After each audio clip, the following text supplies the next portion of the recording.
इस बार के सीजन में अपनी 2 ट्रैक्टर चली है, एक ने पैसा कमा के दिया और एक ने साला खर्चे पे खर्चा करवा दिया पूरा।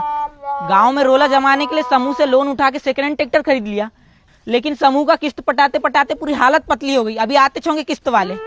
बहुत समूह वाले यदि ज्यादा बोलेंगे ना, बस एक गिलास पिला देना मेरे को। फिर तुमको तो पता है मैं कैसा फैलता हूँ, उनकी ऐसी तैसी हो जाएगी पूरी। अबे साले, पीने के पहले तो मक्खी नहीं मरेगी, पीने के बाद शेर बन जाता है।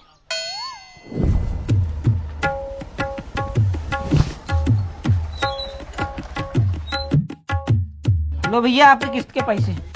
बहुत जब भी मैं समूह की किस्त के लिए किसी के घर जाता हूँ, कोई अपना दुखड़ा सुनाता है, कोई घर छोड़ के चल जाता है, कोई कहीं गाँव चल जाता है।